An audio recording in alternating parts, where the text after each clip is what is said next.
Good morning po sa ating lahat. Last week ay pinag-aralan natin ang Hebrews chapter 5 verses 11 to 14 kung saan ay nag-focus ang author sa spiritual na kalalagayan ng mga mananampalataya.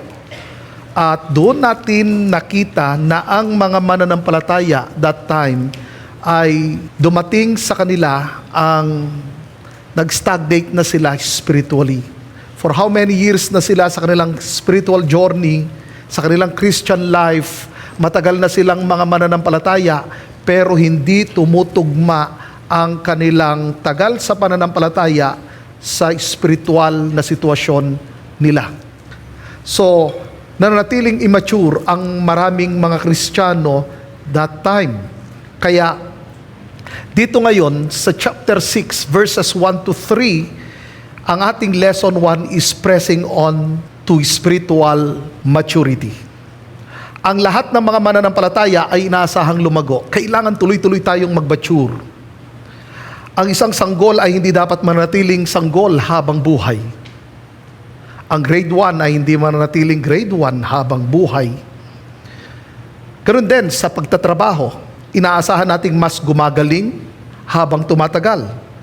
Kapag walang paglaguyan, alam natin mayroong kailangang dapat ayusin.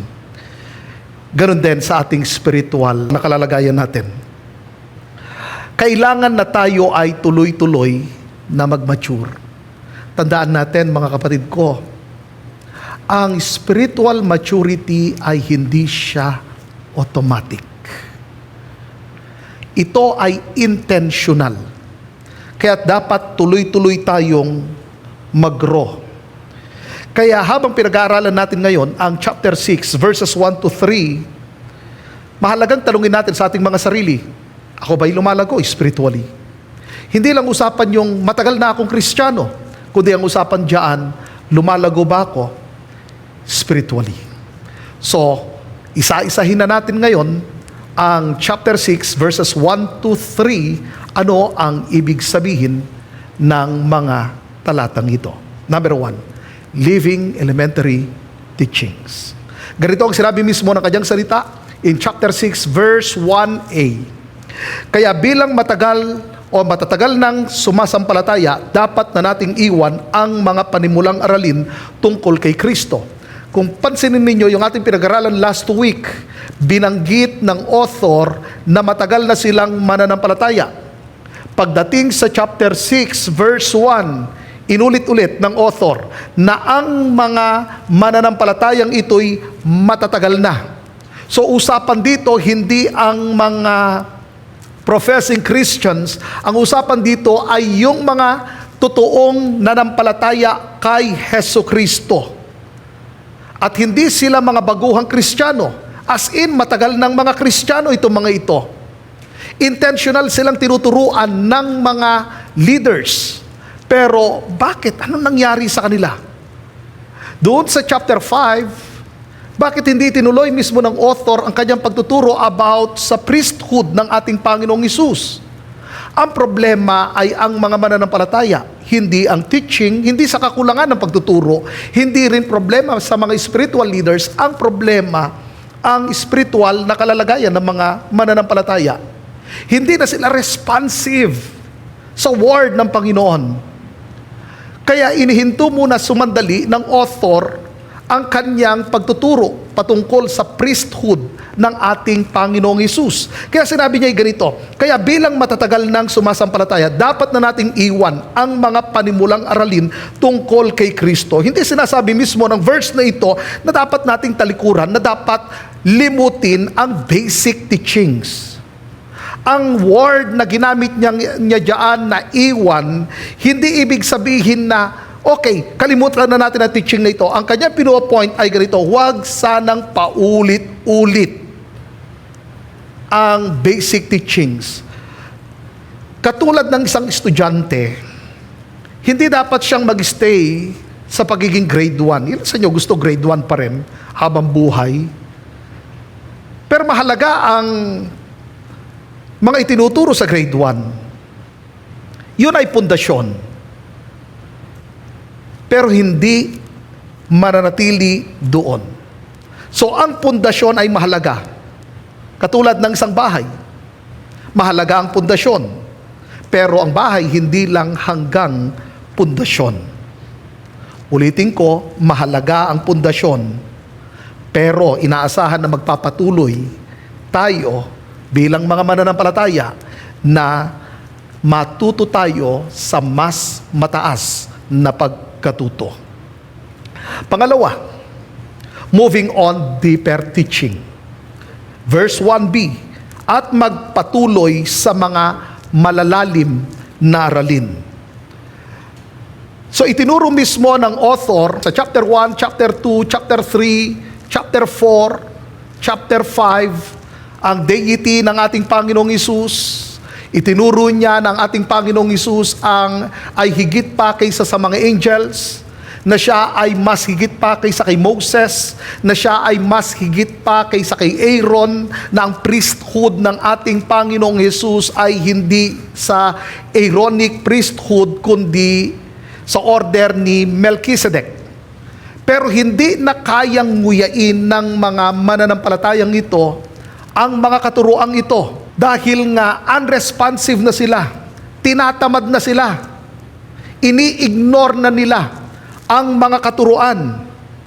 Pagdating sa chapter 6, ang sabi mismo ng author sa verse 1b, at magpatuloy sa mga malalalim na aralin. So mayroong panawagan ang author na kailangan hindi sila magstay sa basic teachings. Kailangan silang pumunta sa advanced teaching. Kaya nga, ang kanyang sinabi, magpatuloy. So, hindi sila mag-i-stay sa foundation. Kailangan silang mag-move on. Kaya nga, ang ginamit mismo roon, go on to maturity. Kailangan ng isang Kristiyano ay tuloy-tuloy na mag-grow. So yung panawagan rito na go on to maturity, ito ay kabaligtaran doon sa chapter 5, na ang mga mananampalatayang ito ay nananatili sa pagiging baby Christian. Kaya hindi dapat magstay sa pagiging baby Christian. Kailangan ng advanced teaching. Kaya nga, yan yung mga susunod na mapag-aaralan natin dito sa chapter 6, chapter 7, chapter 8, chapter 9. Ito ay advanced teaching. Hindi lang ito patungkol sa head knowledge, kundi kasama roon ang ating lakad kay Hesukristo. Number 3, foundational doctrines identified. Sa verses 1 to 2, tinukoy mismo ng author ang ilan sa mga basic teachings. Ito yung foundational doctrines. Basahin natin. Sinabi ng kanyang salita, huwag na tayong magpabalik-balik pa sa mga aral tungkol sa pagsisisi at pagtalikod sa mga bagay na walang kabuluhan at tungkol sa pananampalataya sa Diyos. Mga aral tungkol sa bautismo, pagpapatong ng kamay sa ulo, muling pagkabuhay ng mga patay at paghatol o paghahatol ng Diyos sa magiging kalagayan ng tao magpakailanman. So, inisa-isa mismo ng author ang ilan sa mga elementary teachings. Mahalaga ang elementary teachings. Anyway, itong kanyang tinukoy sa verse 1 and 2, hindi ito yung kabuuan ng elementary teachings. Binanggit niya lang ang ilan sa mga foundations ng ating pananampalataya. So maliwanag dito na talagang intentional na tinuturuan ng mga leaders ang mga mananampalataya. Ang mga bagong mananampalataya, mayroon na talagang kaalaman sa salita ng Diyos at tuloy-tuloy silang tinuturuan ng kanilang mga spiritual leaders. Ngayon, dito sa verse 1 and 2, hindi minamaliit mismo ng author ang basic teachings. Kaya nga tinawag niya itong foundations. So ipinapakita niya na ito ay napakahalaga. Pero ang kanyang pinupunto rito, huwag sana mag-stay sa basic teachings. Kailangan, handa na nilang tanggapin ang mga mas malalalim na katuruan. Kaya sa mga susunod na pag-aaral natin, titignan natin ang mga advanced teaching na itinuturo mismo ng author. Kasama doon na ang patungkol sa tabernacle ng ating Panginoong Hesus, ang fino-foreshadow ng Old Testament tabernacle, walang iba kundi si Jesus Christ. So ang Old Testament tabernacle, ito ay isang anino at si Jesus Christ ang substance. Ganun din, ang lamb. So ano ang tinutukoy at sino ang itinuturo ng mga offering in the Old Testament? Walang iba kundi si Jesus Christ. At ano ang kaibahan ng blood ng mga hayop in the Old Testament sa blood ni Jesus Christ? So ito na yung advanced teaching na sinasabi mismo ng author. So sa verse 1 and 2, hindi mismo naglagay ang author, hindi niya isinulat ang systematic theology. Binanggit niya lang ang ilan sa mga mahahalagang katuruan. Pang-apat, the author submitted his plans to God's will. Anong sinabi ng kanyang salita? Verse 3, sa halip kong loloobin ng Diyos, magpatuloy tayo sa malalim na aralin. So hatiin natin ito sa dalawa. Una, tingnan natin rito yung sinabi niyang magpatuloy tayo sa malalalim na aralin. Ginamit niya ulit yung salitang magpatuloy. Kasi maraming mga mananampalataya, hindi na sila nagpapatuloy. Nananatili na silang baby Christian for how many years na sila yung mga Kristiyano. Pero dumating na sila sa kanilang buhay na hindi na sila nag-move forward. Hindi na sila nag-grow. Nananatili pa rin silang baby. Kaya sinabi mismo ng author, magpatuloy tayo sa malalalim na aralin. So kailangan umusad ang buhay ng isang Kristiyano. Dapat tuloy-tuloy ang pag-mature ng isang Kristiyano. Ngayon, saan mag-grow? Kailangan sa advanced teaching. Kasi ganito yan eh. Paano ako mag-grow spiritually kung kulang ang aking kaalaman sa salita ng Diyos? So mahalaga talaga na ang Kristiyano ay intentional na mag-aral ng salita ng Diyos. Mostly ang kaisipan lang kasi ng marami, ang mga pastors lang dapat, ang mga spiritual leaders lang dapat ang aral sa salita ng Diyos. Hindi po. Lahat ng mga Kristiyano kailangan talagang mag-aral ng salita ng Diyos.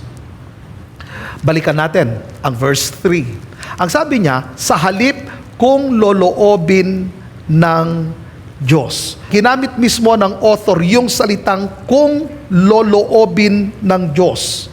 Ipinapakita rito ang biyaya ng Panginoon. Actually, ang paglago natin ay biyaya mismo ng Diyos. Hindi kaya yan ng sariling talino. Hindi yan kaya ng sariling kakayanan ng isang Kristiyano. Kaya sinabi mismo ng author, if God's permit, kung loloobin ng Diyos. So ang spiritual na pagkahubog o paglago ay nagmumula mismo sa pahintulot, sa patnubay at sa biyaya ng Diyos. So ano ang principles na itinuturo ng verses 1 to 3. Number 1, God desires spiritual growth. Kalooban ng Diyos na lahat ng mga mananampalataya, ikaw at ako, baguhan or matagal ng mananampalataya, kalooban ng Diyos na ikaw ay mag-grow. Yan ang nais ng Panginoon. Hindi lang hanggang sa tayo ay naligtas, dapat lumago tayo sa ating pananampalataya. Ngayon, sa Bible, mayroong itinuro patungkol sa spiritual na paglago. So, mayroong mga stages ang paglago. Ano-ano ang mga ito? Nag-i-start yan sa spiritual infant. According sa 1 Peter chapter 2, verse 2, tinukoy roon ang pagiging sanggol sa pananampalataya. So, lahat ng mga mananampalataya, nag-i-start yan sa pagiging baby Christian. Pero katulad ng sinabi ko sa inyo, hindi dapat tayo manatiling baby. So papaano natin malalaman na ang isang Kristiyano ay sanggol pa lang sa kanyang pananampalataya? Mayroong mga senyales na ang isang Kristiyano ay baby Christian. Ano ang mga senyales? Kailangan pang patuloy na siya ay i-guide mo sa mga pangunahing katuruan sa elementary teachings or sa foundational teachings. Hindi pa niya nauunawaan o maipaliwanag ang foundational teachings. Madali siyang matinag ng mga maling katuruan.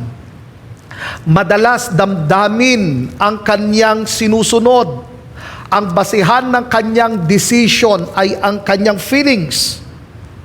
Nahirapan pa siyang labanan ang mga temptations.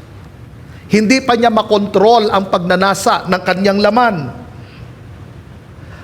Isa pa diyan, hindi pa regular ang kanyang devotion. Ang focus niyan, yung siya ang paglingkuran, hindi ang maglingkod. So kailangan mo pa siyang laging paalalahanan. O attend tayo ng church, o wag mag-absent. Yun ay senyales na baby pa rin ang isang Kristiyano. Ang pagiging baby Christian, hindi nangangahulugan na siya ay hindi Kristiyano. Siya ay totoong Kristiyano, pero sanggol pa lang. Inulit ko, lahat tayo nag-i-start sa pagiging sanggol na Kristiyano, pero hindi dapat mag-stay sa pagiging baby. Bakit? Napakapanganib ang mag-stay sa pagiging baby Christian.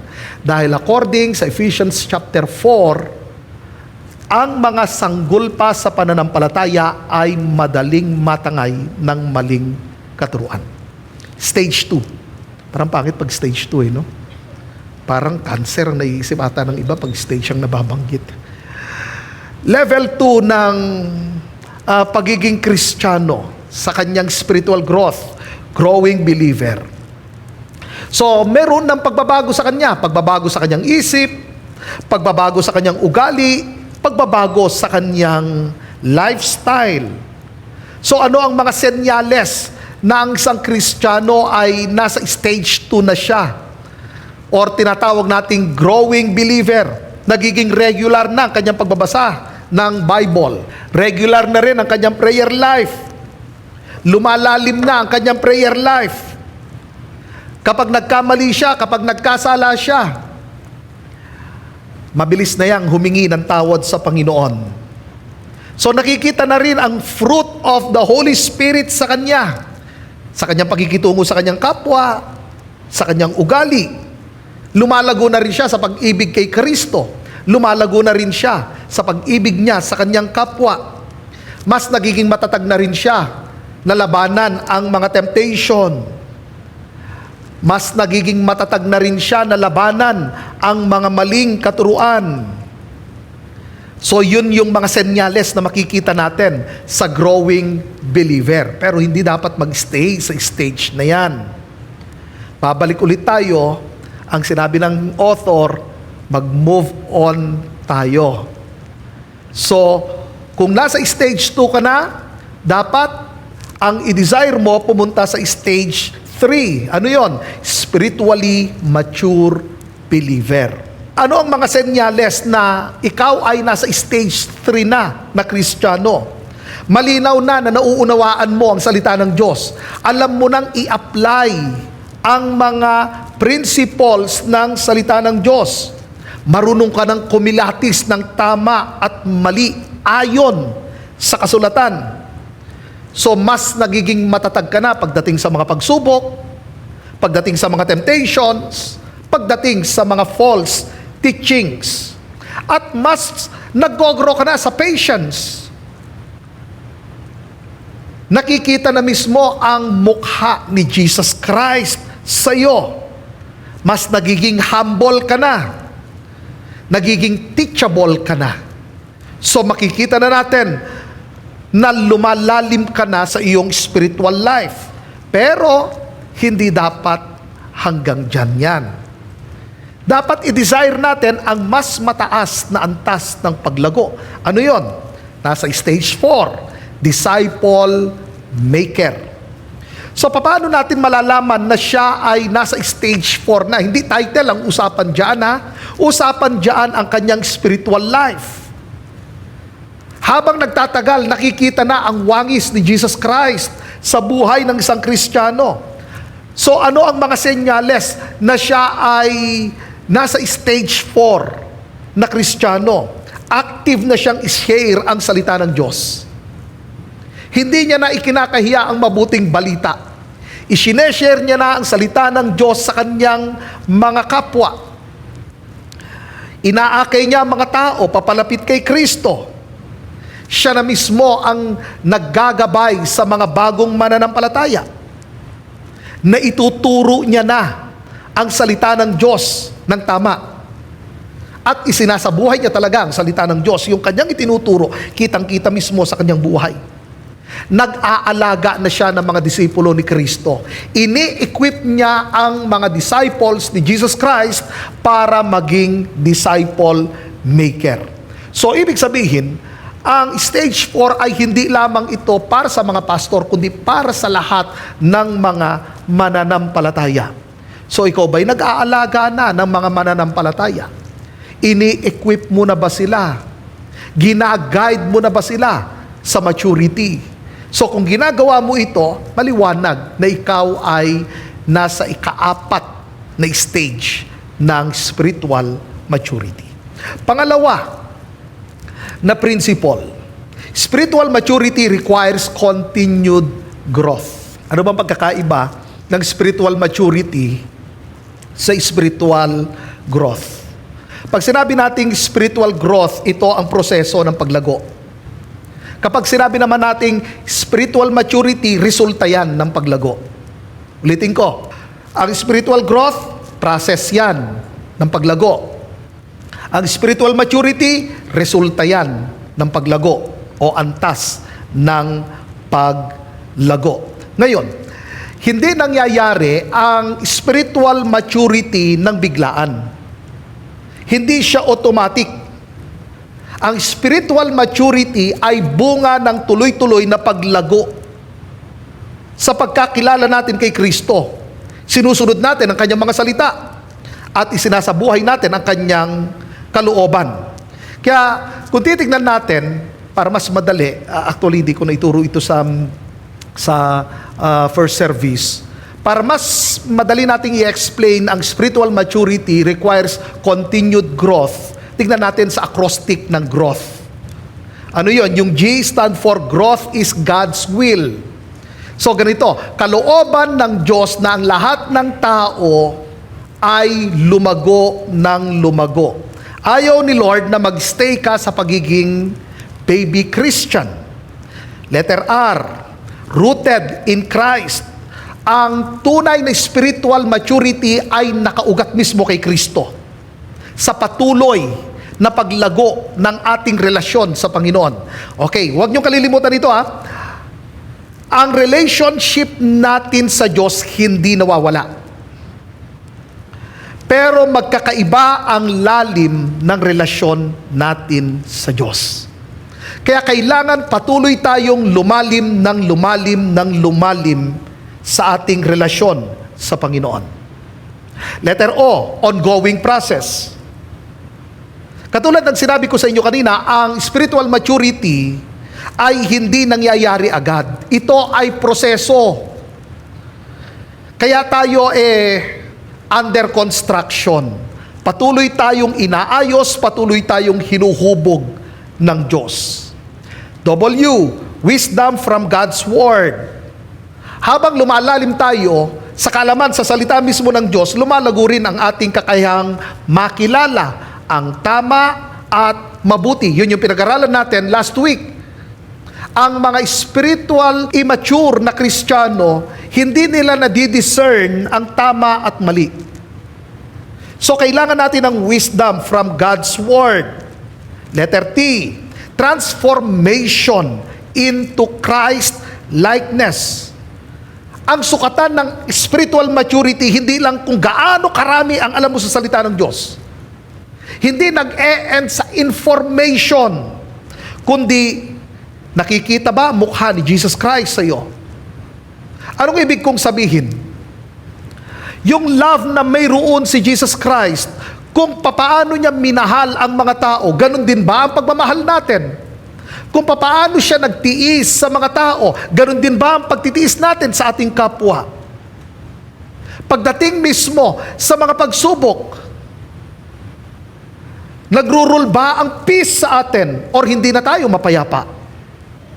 So yun yung sinasabi kong Christ-likeness. Nag-grow tayo sa love, nag-grow tayo sa joy, nag-grow tayo sa patience, nag-grow tayo sa kindness, nag-grow tayo sa goodness. So ang fruit of the Holy Spirit, tuloy-tuloy na nag-grow sa ating buhay. And H, healthy reproduction.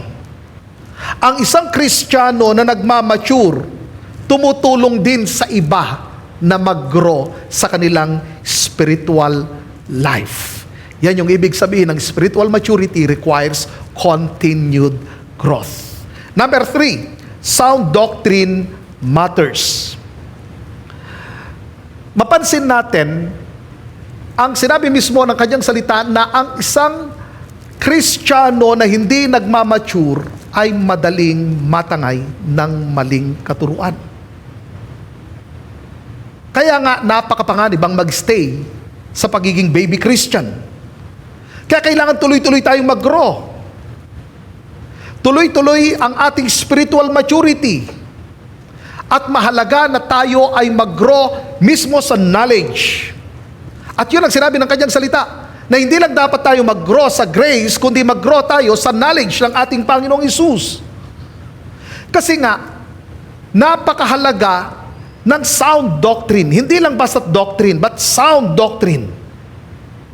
Kung ang isang Kristiyano tuloy-tuloy na nag-grow mismo sa katuruan ni Hesukristo, mas malaki ang porsyento na mag-grow siya spiritually.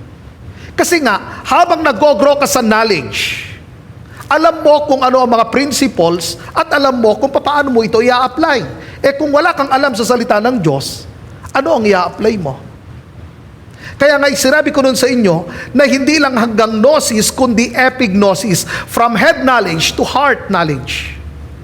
So hindi lang basta't alam ko ang salita ng Diyos kundi ina-apply ko ang salita ng Diyos. So balik tayo ulit dun sa sinabi ko, bakit mahalaga ang sound doctrine? Makikita din natin ang sagot dun sa doctrine. So anong acrostic ng doctrine? Wala tayo sa note na yan. Pero gusto ko para mas maintindihan nyo yung salitang sound doctrine. Kung bakit ko sinabing sound doctrine matters. Doon sa acrostic mismo ng salitang doctrine. D stand for directs our faith. Ang sound doctrine mismo ang siyang gumagabay sa ating pananampalataya.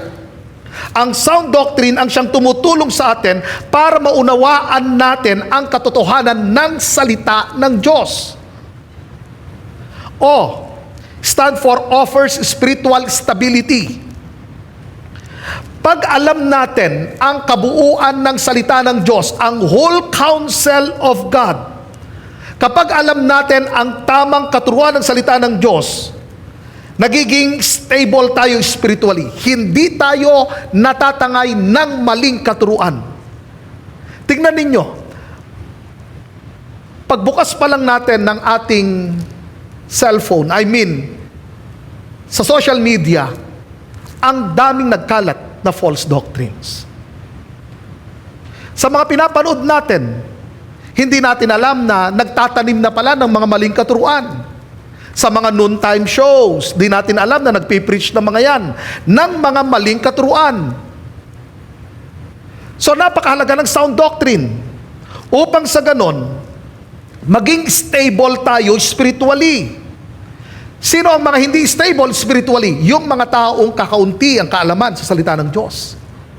Kaya kung babalikan natin ang Book of Acts, in Acts chapter 2, anong ginawa ng mga apostol? Intentional na tinuruan nila ang lahat ng mga bagong mananampalataya ng salita ng Diyos. Kaya nga sinabi roon, at nag-aral sila sa paanan ng mga apostol. So ang mga bagong mananampalataya ay tinuruan talaga at intentional silang tinuturuan ng salita ng Diyos. C, stand for centers as on Christ. Anong tinuturo ng sound doctrine? Si Kristo ang sentro ng ating pananampalataya at kaligtasan. Hindi ang religion, hindi rin tayo. Ang lahat ng mga katuruan Actually, from Genesis to Revelation, ang 66 books ng Bible, ang sentro ng lahat ng iyan ay walang iba kundi si Jesus Christ. Kaya nga, ang focus ng doctrine ay walang iba kundi si Jesus Christ. Letter T, transforms our lives.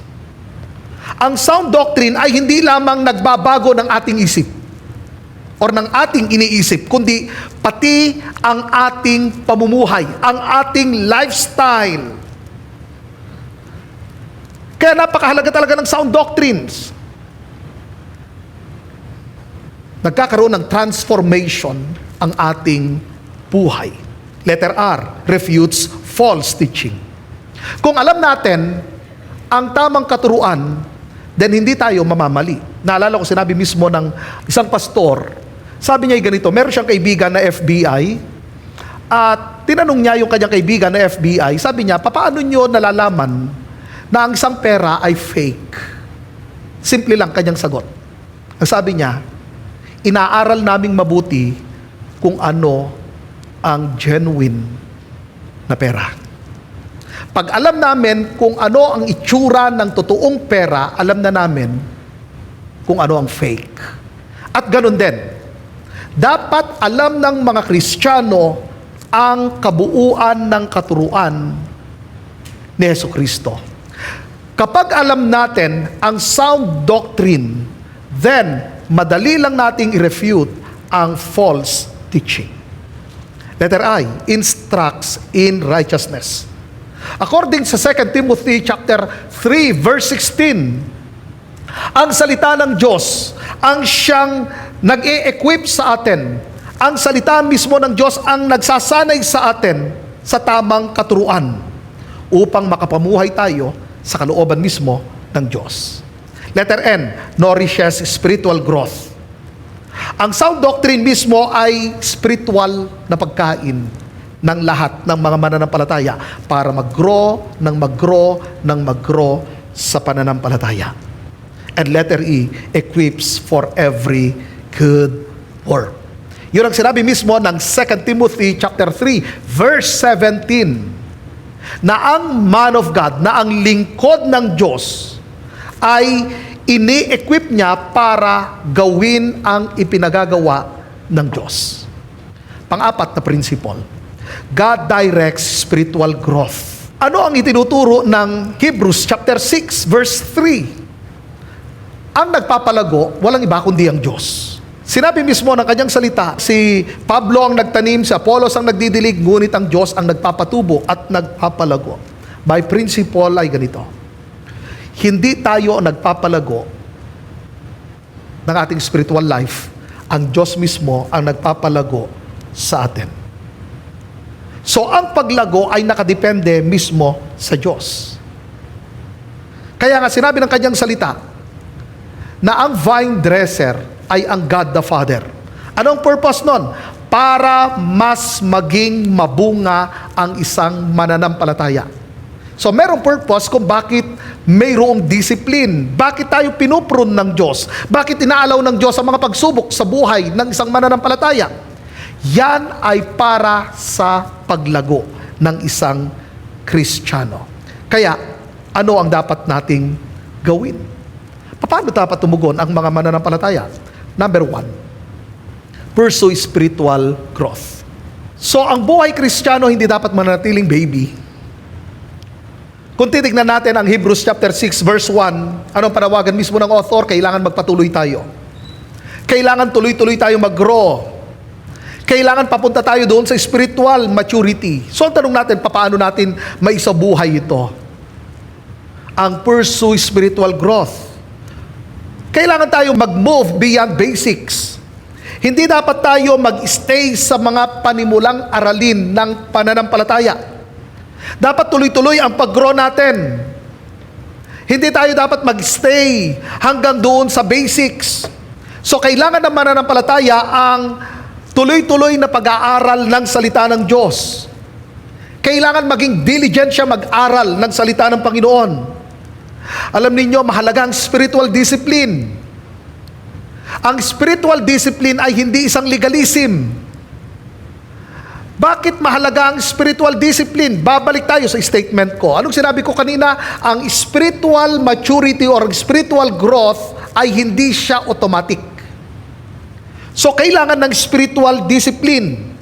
Kaya ang mananampalataya, kailangan tuloy-tuloy niyang pag-aralan ng salita ng Diyos. Kaya kailangan ng discipline natin sa pagbabasa everyday ng salita ng Panginoon. At hindi dapat tayo mapagod sa pag-aaral ng salita ng Diyos. At hindi lang basta nag-aaral tayo, dapat regular yan at intentional tayong mag-aral ng salita ng Diyos. Pero hindi doon nag-e-end. Kasi hindi hanggang head knowledge. Kasi kung hanggang head knowledge lang, marami tayong alam sa salita ng Diyos, pero walang application, yayabang tayo. Mapapansin mo ang isang tao na hanggang head knowledge lang, mayabang yan. So anong pinopoint ko? Obey what you learn.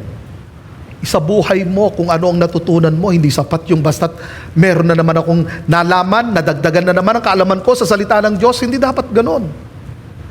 Habang nadadagdagan ang kaalaman natin sa salita ng Diyos, mas dumadami ang ating responsibilidad. Kaya kailangan matutunan nating i-apply ang salita ng Panginoon. Amen po ba? Number 2, grow in the truth of God's Word. Sa pag-aaral ng salita ng Diyos, meron akong ituturo sa inyo ang Bible Study Method.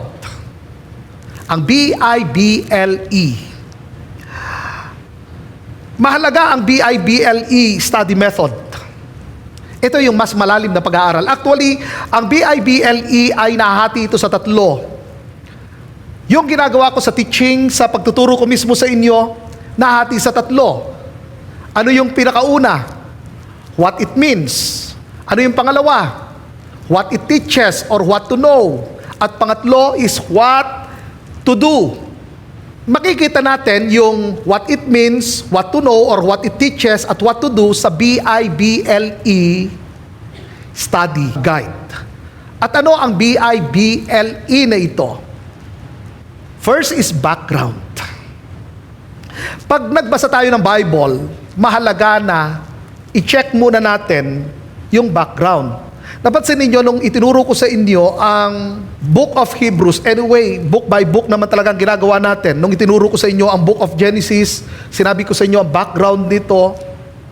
Sinabi ko sa inyo kung sino ang author, sino ang kausap, ano ang sitwasyon, ano ang purpose ng book, ano ang purpose ng talata na binabasa natin. Okay, bigyan ko kayo ng example. Ang Philippians chapter 4 verse 6 to 7. Nung sinabi mismo ni Apostle Paul, ang Philippians chapter 4 verse 6 to 7, ano ang background nun? Sino ang sinulatan ni Apostle Paul? Siyempre yung mga mananampalataya sa Filipos. Ano ang kalalagayan ni Apostle Paul? Nasa kulungan siya. Mapansin ninyo, sa Book of Philippians, ang madalas na gamitin ni Apostle Paul na salita ay joy and rejoice. Parang, kung babasahin natin yon at hindi natin naiintindihan ang background, parang puro answered prayer sa Apostle Paul, masaya ang kanyang kalalagayan, okay ang situation, right? Pero nasa kulungan siya dahil sa kanyang pangangaral ng salita ng Diyos, siya ay ikinulong. So alam na natin ang background. Nasa kulungan si Apostle Paul that time. At nung sinabi niya ang Philippians chapter 4 verse 6 to 7, patungkol sa pananalangin at kagalakan, pupunta tayo doon sa letter I, sa interpretation. Ano ang ibig sabihin ng Ephesians chapter 4 verse 6 to 7? Hindi tinuturo mismo na Apostle Paul na hindi na tayo magkakaroon ng problema sa buhay. Hindi niya tinuturo na ang lahat ng mga mananampalataya hindi daraan sa mahigpit na pagsubok. Ano ang itinuturo niya sa Philippians chapter 4 verse 6 to 7? Na huwag tayong mabuhay sa pag-aalala. Dapat dalhin natin ang lahat ng mga alalahanin natin sa Panginoon. Lahat ng mga hinihiling natin, ilapit natin sa Panginoon. So yun ang ibig niyang sabihin. At ang kapayapaan mismo ng Diyos ang siyang mag-iingat sa puso natin at sa isip natin. Yun ang interpretation ng Philippians chapter 4 verse 6 to 7. Ngayon, pupunta na tayo sa letter B. Ano ang letter B? Biblical connections. So ang tanong natin dyan, anong mga talata sa Bible na tumutulong para mas maunawaan natin yung Philippians chapter 4 verse 6 to 7? Pwede nating gamitin ang 1 Peter chapter 5 verse 7 at ang Matthew chapter 6 verse 25 to 34. Ano ba ang sinabi ng Panginoong Hesus? Huwag kayong mag-alala kung anong iinumin ninyo, kung anong isusuot ninyo, kung ano ang kakainin ninyo. So sinasabi ng Panginoong Hesus, totoo na mayroon mga alalahanin sa buhay. Totoo na meron tayong mga pagsubok, pero wag yan ang alalahanin ninyo. At anong sinabi mismo ni Peter sa chapter 5 verse 7? Sa 1 Peter, anong sinabi niya? Na ibigay ninyo sa Panginoon ang lahat ng inyong mga alalahanin sapagkat ang Diyos ang siyang nag-aaruga sa inyo. So nakita na ninyo? So pag binasa natin ang Philippians, unang titignan natin ang background. Then, yung talata na binasa natin, titignan natin ano ang interpretation nito. Then, biblical connections. So, yun yung sa unang pinag-aaralan natin na what it means. Ngayon, pupunta na tayo sa letter L, lessons. Yan yung sa what it teaches. Yan naman yung sa principles. So, doon sa Philippians chapter 4 verse 6 to 7, anong timeless principles ang itinuturo nito? So, itinuturo niya na kapag nagtitiwala ang mga mananampalataya sa Panginoon at dinadala natin ang lahat ng mga alalahanin natin, ang Diyos mismo ang siyang nagbibigay ng kapayapaan sa puso at sa isip natin. That is the timeless principle. Pero hindi nag-e-end sa principle. Merong letter E, everyday application. Sabihin nyo nga, everyday application. So, hindi siya every other day, ha? Hindi rin yan every week, hindi every month, hindi every year application. Everyday application. So, ganito. Doon sa BIB, alam na natin kung ano ang meaning nito, ano ang interpretation nito. Doon sa L, alam na natin kung ano ang principle. Sa letter E, mula doon sa principle, ano ang application nito. So, yun yung sa what to do natin. So, number 3 na tayo. Build your life on sound doctrine. Paano natin itatayo ang ating buhay na nakaugat mismo sa sound doctrine? Hindi sapat na alam lang natin ang salita ng Diyos. Hindi lang sapat na alam natin ang kabuuan ng katuruan ng Diyos. Kailangan na paniwalaan natin ang salita ng Diyos. Maniwala tayo na ang Bible ang pinakamataas at siya ang mayroong final authority sa ating pananampalataya at sa ating buhay. So kapag pinaniwalaan natin na ang salita ng Diyos ang siyang may final authority at siya mismo ang may authority sa uri ng ating buhay, then ang mangyayari na itatatag ang ating buhay. Pero hindi sapat lang na paniwalaan natin ang salita ng Diyos. Kailangan maunawaan natin ng tama ang salita ng Diyos. Kasi nga, ganito, pag mali ang interpretation, mali ang principle. Pag mali ang principle, mali ang application. Kaya napakahalaga ng right interpretation. Pag tama ang ating interpretation, kukuha na tayo ng principle doon. At pag tama ang principle natin, tama ang application natin. Kaya mahalaga ang BIBLE, study method. Alam natin ang background, alam natin ang interpretation, alam natin ang biblical connections, alam na natin ang lessons and everyday applications. So kailangan ang salita ng Diyos, simulan natin. Naniniwala tayo na ito ang may final authority. Then, pag-aralan natin ng tama ang salita ng Diyos, syempre, dapat ma-identify natin kung ano ang false teaching. Sa bawat salita na naririnig natin, sa bawat katuruan na naririnig natin, kaya nga mahalaga mag-note tayo. Para malaman ninyo, tama pa ba yung tinuturo ko? Alam ninyo, mahalaga talaga na nag-note tayo. Tingnan ninyo ang Berean Church. Ang Berean Church, lahat ng itinuturo ni Apostle Paul, chine-check nila kung tama yung kanyang itinuturo. Kaya pag uwi mismo nila ng kanilang bahay, binubuksan nila ang scroll, ang scripture. Inaaral nila, totoo ba yung sinabi ni Paul? Nasa scripture ba ang sinabi ni Apostle Paul?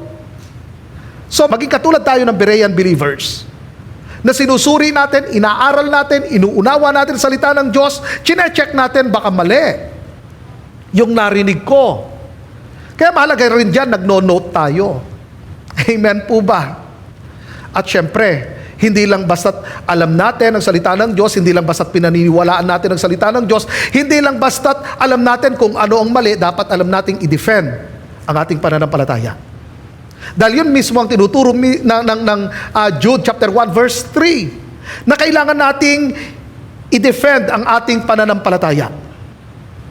So kung meron mga nagtuturo ng mali, alam dapat nating tayuan ang katotohanan ng salita ng Diyos. Sa mga nagtatanong ng ating pananampalataya, alam dapat nating i-explain ang ating pananampalataya, i-explain ang salita ng Diyos. Kaya nga, mahalaga na alam natin ang elementary teachings. Ma-establish tayo sa elementary teachings. Lastly, depend on God's leading. Paano tayo magdedepende sa Diyos habang lumalago sa pananampalataya? Siyempre, desire natin ang will ng Diyos. Hindi ang sarili nating plano. I-desire natin kung ano ang nais ng Diyos sa buhay natin. Kasi kapag dinidesire natin ang will ng Panginoon, nagde-desire tayo na lumalim pa sa Kanya.